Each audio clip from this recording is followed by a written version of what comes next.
#1 కోడలు పూర్తి ఎపిసోడ్ అని ZEE5 లో ఉచితంగా చూడండి. యాప్ ని ఇప్పుడే డౌన్లోడ్ చేయండి.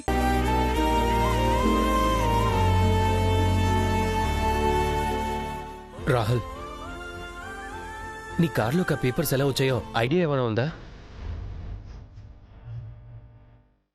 అంటే నువ్వు బయటికి వెళ్ళినప్పుడు ఎవరైనా కొత్త వాళ్ళు కార్ ఎక్కటం, ఎవరైనా సస్పిషియస్గా బిహేవ్ చేయడం ఏదైనా జరిగిందా? లేదన్నయ్య, నిన్న మనం కంప్లైంట్ ఇవ్వడానికి వెళ్ళి ఇంటికి వచ్చిన తర్వాత నేను అసలు కార్ బయటికి తీయలేదు.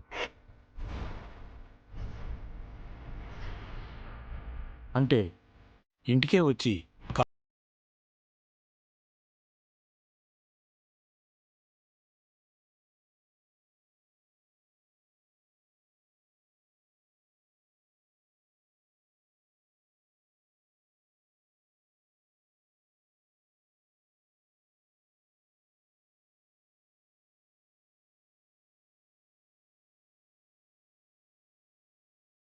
డాడీ, అంతకన్నా ముందు ఎస్ఐ గారు ఎఫ్ఐఆర్ రిజిస్టర్ చేయకుండా చూడాలి. పదండి, వెళ్ళి ఆయనతో మాట్లాడదాం. రండి. వద్దన్నయ్య, ఇప్పటి వరకు ఆయనతో అదే ఆర్గ్యుమెంట్ చేశాను. నేనేం తప్పు చేయలేదన్నా అసలు నా మాటే వినిపించుకోవట్లేదు.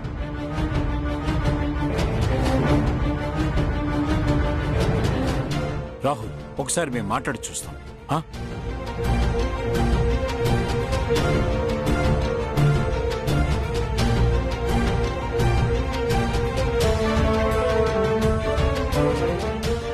ఎస్ఐ గారు, మా రాహుల్ ఏ నేరం చేయలేదని మీకు కూడా తెలుసు కదా సార్.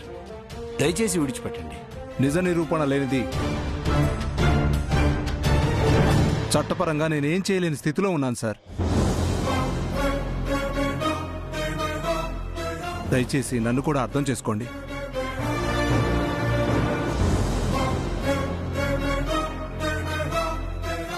అంటే తప్పు చేయకుండా శిక్ష విధించడం చట్టపరమైన చర్య. చట్టానికి సాక్ష్యం ముఖ్యం.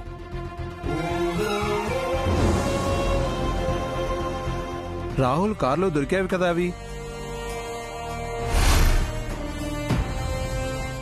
కానీ నీతికి న్యాయం ముఖ్యం కదా సార్. కారులో దొరికిన ఆధారాలు ఎవరో సృష్టించినవి అని మీకు మాత్రం తెలియదా సార్?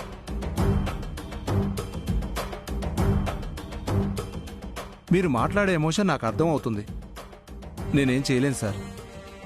ఇప్పటికీ ఎఫ్ఐఆర్ రిజిస్టర్ చేయమని మినిస్టర్ నుండి ఫోన్ వస్తుంది సార్.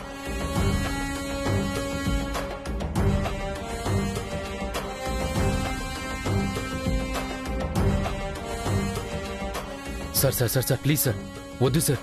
ఎఫ్ఐఆర్ రిజిస్టర్ చేయకండి ప్లీజ్. అప్పుడు రిలీజ్ చేయడమో బెయిల్ తీసుకురావడమో చాలా కష్టం అవుతుంది. మాకు ఒక్క ఛాన్స్ ఇవ్వండి sir, please sir. Sorry sir. #1 కోడలు పూర్తి ఎపిసోడ్ అని ZEE5 లో ఉచితంగా చూడండి. యాప్ ని ఇప్పుడే డౌన్లోడ్ చేయండి.